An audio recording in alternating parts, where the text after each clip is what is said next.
Hello voice, நம்ம வந்து சென்னையிலேருந்து குளசிக்கு வந்து பஸ் புக் பண்ணியிருந்தோம். நம்மளோட போர்டிங் பாயிண்ட் வந்து கிளம்பாக்கம் நியூ பஸ் ஸ்டாண்டு தான். நம்மளோட பஸ் டைமிங் வந்து கரெக்டாக 9:30. நம்ம இப்போ கிளம்பாக்கம் பஸ் ஸ்டாண்டுக்கு தான் போயிட்டுருக்கோம். நம்மளோட போர்டிங் பாயிண்ட் 9:30 அப்படிங்கிறதுனால டின்னருக்கு எல்லாமே வாங்கி ஆல்ரெடி பேக்கில் வாங்கி வச்சுட்டோம். வச்சதுக்கப்புறம் கரெக்டாக ஒரு 10 நிமிஷத்துக்கு முன்னுக்கிட்டே பஸ் ஸ்டாண்டுக்கு போயாச்சு. பிளாட்ஃபார்ம் நம்பர் 10 7th ரோவில் தான் கொடுத்துருந்தாங்க போர்டிங் பாயிண்ட்டு. சரி, ஓகே, நம்ம அந்த இடத்துல வெயிட் பண்ணுவோம். கரெக்டாக 9:30 பஸ் வருதா அப்படிங்கிறத வெயிட் பண்ணி பார்ப்போம் அப்படிங்கிறதுக்காண்டி வெயிட் பண்ணேன். கரெக்டாக அதே மாதிரி பஸ்ஸும் நம்மளோட விக்னேஷ் P80 தான். கரெக்டாக 9:30 கரெக்டாக வந்ததுக்கப்புறம் சீட் நம்பர் எல்லாம் செக் பண்ணேன். இப்போ எல்லாமே இவங்கக்கிட்ட எல்லாமே ஆன்லைனில் போல் அவங்களும் ஒரு செக் பண்ணாங்க. செக் பண்ணதுக்கப்புறம் பஸ் உள்ளே ஏறினேன். பஸ்ஸு பார்க்குறதுக்கு அழகாக புதுசாகவே எல்லாமே இருந்தது. நீட் அண்ட் க்ளீனிங்கில் பக்காவாக இருந்தது. அதே மாதிரி பஸ்ஸில் டிவியும் இருந்தது. அது ஒரு ஹாப்பினஸ்ஸாக இருந்தது. சரி, ஓகே, மேலே ஏறி உட்காந்தாச்சு. உட்காந்ததுக்கப்புறம் பஸ்ஸை நல்லா ஒரு வீடியோ கவர் பண்ணணும் அப்படிங்கிறதுக்காண்டி நான் மேலே ஏறி உட்காந்ததுக்கப்புறம் எல்லோரும் ஏறினதுக்கப்புறம் நான் வந்து இறங்கி பஸ்ஸை வந்து ஒரு வீடியோவை எடுத்தேன். ஏன்னா ஸ்க்ரீனில் நவுட்டிட்டு பார்க்க முடியாது. நிறைய பேர் தூங்கியிருப்பாங்க, நிறைய பேர் ஏறி இருப்பாங்க. அதனாலவே நான் அப்படி நார்மலாக ஒரு வீடியோ எடுத்தேன். வீடியோ எடுத்ததுக்கப்புறம் மேலே ஏறி உட்கார ஆரம்பித்தேன். உட்காந்துட்டு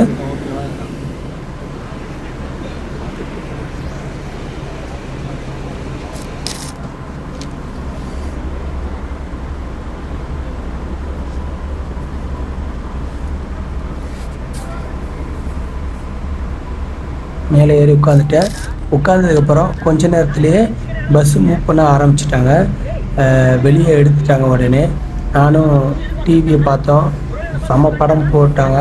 அந்த படத்தையும் பார்த்துட்டு அப்படியே கொஞ்ச நேரம் பஸ்ஸு வெளியே மூவிங் ஆக ஆரம்பிச்சிட்டு மூவிங் ஆக சொல்ல நாங்கள் என்ன பண்ணலாம் அப்படின்னு சொல்லி பிளான் பண்ணோம். நெக்ஸ்ட்டு ஏன்னா டைம் ஆயிடுச்சு 9:30. இதுக்கு மேலே சாப்பிடாமல் இருந்தால் நல்லா இருக்காது அப்படிங்கிறதுக்காண்டி கொஞ்ச நேரம் வெயிட் பண்ணோம். பஸ்ஸு நல்லா அவுட்டரில் பைபாஸுக்கு போட்டோம் அப்படிங்கிறத நல்லா வெயிட் பண்ணிவிட்டு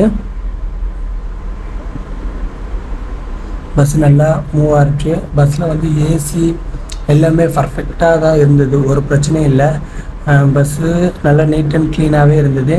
ஆனால் கரெக்டான டைமுக்கு போகுமா அப்படிங்கிறது தான் எனக்கு ஒரு டவுட் இருந்தது.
பஸ்ஸு கரெக்டாக பைபாஸ் வந்தோடனே சரி சாப்பிட்லாம் அப்படிங்கிறதுக்காண்டி நைட்டு வந்து டின்னரை எடுத்தாச்சு. டின்னர் எடுத்து வச்சு மேலேயே உட்காந்து தான் சாப்பிட முடியும். ஏன்னா நம்மளோட சீட்டில் நம்ம தான் உட்கார முடியும். அதுமாதிரி கீழே உட்காந்து சாப்பிட முடியாது, வெளியும் போய் சாப்பிட முடியாது. அதனால் மேலேயே உட்காந்து சிந்தாமல் சாப்பாடை வாங்கிட்டு வந்த டின்னரை எடுத்து வச்சு மெல்ல சாப்பிட ஆரம்பித்தோம். ஆளுக்கு என்ன வாங்கிட்டு வந்தோன்னா, எனக்கு கொத்து பரோட்டாவும் என் ஒய்ஃபுக்கு வந்து சப்பாத்தி வாங்கிட்டு வந்தோம். ஏன்னா சாப்பிட்றது எவ்வளோ நேரத்தில் எங்கே போய் நிப்பாட்டுவாங்கன்னு தெரியாது, எப்போ நிப்பாட்டுவாங்கன்னு தெரியாது. அதனால் வாங்கிட்டு வந்த டின்னர் எப்பயுமே சாப்பிட்றோம் அப்படிங்கிறதுக்காண்டி நல்லா சாப்பிட ஆரம்பித்தோம். இன்றைக்கி ஒரு பிடி தான் அப்படிங்கிறதுக்காண்டி நல்லா சாப்பிட ஆரம்பித்தோம்.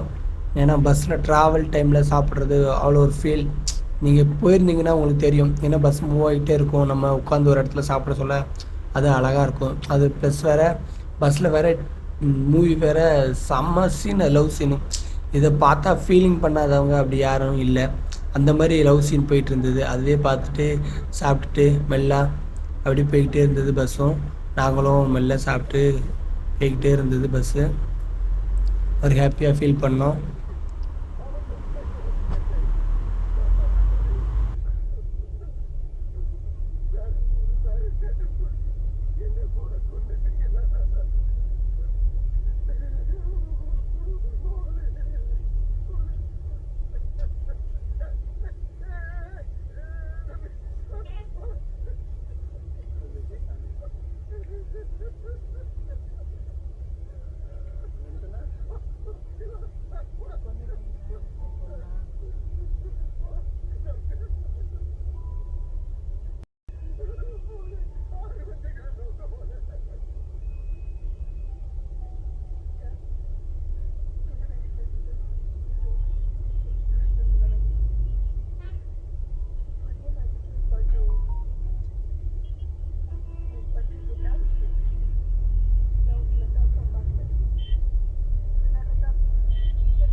சாப்பிட்டோம். மூவி பார்த்துக்கிட்டே சாப்பிட்டுட்டு இருந்தோம். சாப்பிட்டுட்டே இருக்க சொல்ல சரி லைட்லாம் அப்போயுமே ஆஃப் பண்ணிட்டாங்க.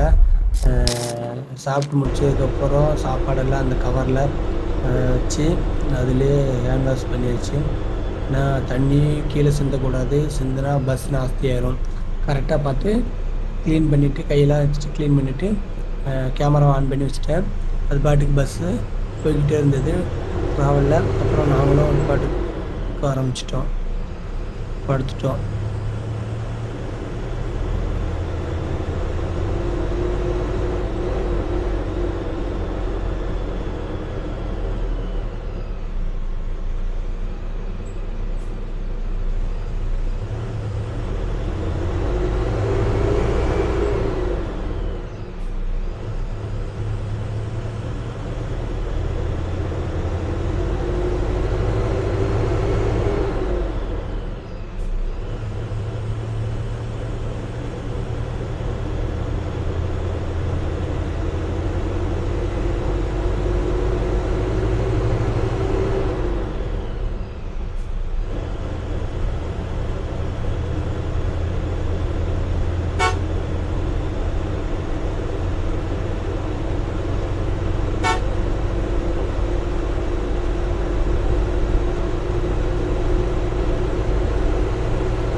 நல்லா வண்டியில் தூங்கிட்டோம்.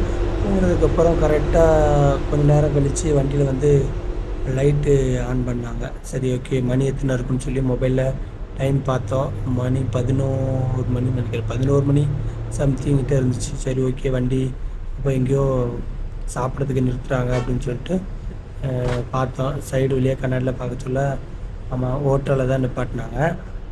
பார்த்தா வெளியே 2 பேரும் செல்ஃபி எடுத்துகிட்டு இருந்தாங்க. அதையும் பார்த்து சிரிச்சிட்டு அதுக்கப்புறம் வண்டி ஓரமாக நிப்பாட்டினாங்க. ஒரு நல்ல ஒரு இடத்துல ஜம்முன்னு பஸ்ஸை நிப்பாட்டினதை பார்த்துக்கிட்டே இருந்தேன். வெளியே ஜன்னல் வழியாக பார்த்துட்டு ரைட் வண்டி நின்றதுக்கப்புறம் இறங்க ஆரம்பிச்சிட்டோம். வெளியே கரெக்டாக பஸ் நிற்குது. நின்னதுக்கப்புறம் தான் இறங்கணும். எல்லோரும் இறங்குனதுக்கப்புறம் வெயிட் பண்ணி தான் இறங்கணும். ஏன்னா நம்ம ரெக்கார்ட் ஆகிட்டுருக்கு, வீடியோ எல்லாமே ரெக்கார்ட் பண்ணிகிட்ருக்கோம்லாம், அதனால் எல்லோரும் இறங்குறத பார்த்து எல்லோரும் இறங்கி முடிச்சதுக்கப்புறம் லாஸ்ட்டாக எல்லாம் இறங்கி வெளியே போனோம். அந்த சாப்பாட்டு கவரு எல்லாம் எடுத்துகிட்டு போயிட்டு வெளியே டஸ்ட்பின் இருந்துச்சு இந்த ஓரமாக, அந்த ஓரத்தில் டஸ்ட்பினில் போட்டுட்டு ரெஸ்ட் ரூம் போனாலும் போயிட்டு வந்துடலாம் அப்படிங்கிறதுக்காண்டி போயிட்டு வந்தேன். அந்த டைமில் பஸ் ஒரு வீடியோ எடுக்கணும் அப்படிங்கிறதுக்காண்டி பஸ் வீடியோ எடுத்தேன்.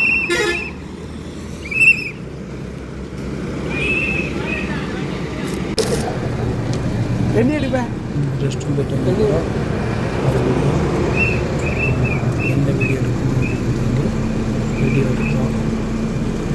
பஸ்ஸு ஓகே தான், பர்ஃபெக்டாக தான் இருக்குது. அந்த வீடியோ பஸ்ஸில் ஒரு வீடியோ எடுக்கிறது தனியாக ஒரு ஹாப்பியான மூமெண்ட் தான்.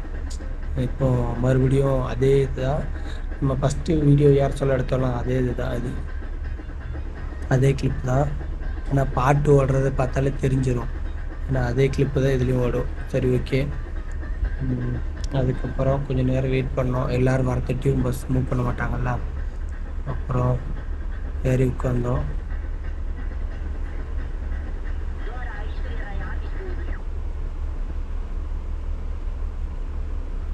பஸ் குறைஞ்சது ஒரு 10 நிமிஷம் மட்டும் 20 நிமிஷம் மட்டும் வெயிட் பண்ணிச்சு பஸ்ஸு. நானும் சரி ஓகே மூவ் பண்ணாங்க அப்படின்னு கரெக்டாக வண்டியும் அதுக்கேற்றபடி மூவ் பண்ண ஆரம்பிச்சிட்டாங்க.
போய்கிட்டே இருந்தது. நானும் அதை பாதி கட் பண்ணிட்டேன். கட் பண்ணி தான் இந்த வீடியோவில் போஸ்ட் பண்ணியிருக்கேன். அதுக்கப்புறம் காலையில் கரெக்டாக ஒரு 8:30 மணிக்கிட்ட அந்த கொலச ரோடுக்கிட்ட வந்துருச்சு பஸ்ஸு. நானும் கேமராவை கொண்டு முன்னாடி வச்சுட்டேன். அந்த நட்டை டிரைவர் அண்ணனும் வீடியோ கவர் பண்ணணும் அப்படிங்கிறதுக்காண்டி வச்சுருந்தேன். நான் மார்னிங் தான் கரெக்டாக ஒரு 8 மணிக்கிட்ட இருக்கும். மார்னிங் 8 மணி. ஏன்னா சூரியன் படுறதுனால ஃப்ரண்ட்டில் ரோடு எதுவுமே தெரில. அதனால் தெரிஞ்சிருந்தால் ரொம்ப நல்லாயிருக்கும் இந்த வீடியோவில். ஆனால் டிரைவர் அண்ணன் மட்டும்தான் கரெக்டாக கவர் பண்ணி எடுத்தேன். டிரைவர் அண்ணனும் நல்ல ஸ்பீடாக தான் வண்டி ஓட்டினாங்க. ஏன்னா நம்ம மட்டும்தான் உள்ளே இருந்தோம். இது எல்லாருமே இறங்கிட்டாங்க. நம்மளோட போர்டிங் பாயிண்ட்டும் கரெக்டாக வந்தது. கேமரா கொஞ்சம் நேரம் போர்டிங் பாயிண்ட் வந்ததுக்கப்புறம் கரெக்டாக இறங்க ஆரம்பிச்சிட்டோம். நீங்கள் நம்மளோட விக்னேஷ் டிஏடி ட்ராவல்ஸில் போயிருந்தீங்கன்னா என்ன ரேட்டிங் பாயிண்ட் கொடுத்தீங்க அப்படின்னு சொல்லுங்கள். நான் ரேட்டிங் பாயிண்ட் 5.5 தான் கொடுத்துருந்தேன். ஏன்னா 5க்கு 5 தான் கொடுத்துருந்தேன். ஏன்னா பஸ்ஸு சூப்பராக கரெக்டான டைமுக்கு வந்தது. கரெக்டான டைமுக்கும் நம்மளை இறக்கி விட்டது. நீங்கள் பஸ்ஸுக்கு என்ன ரேட்டிங் கொடுத்துருக்கீங்க, உங்களோட ட்ராவலோட எக்ஸ்பீரியன்ஸ் எப்படி இருந்தது அப்படிங்கிறத நம்மளோட வீடியோவில் கமெண்ட் பண்ணுங்கள். அப்புறம் பஸ் எடுக்க ஆரம்பிச்சிட்டாங்க. பஸ்ஸை பார்த்துட்டு அப்படி ஒரு ஹாப்பியான ஸ்மைல் பண்ணிவிட்டு நம்மளோட வீட்டுக்கு கிளம்ப ஆரம்பித்தாச்சு. பாய்.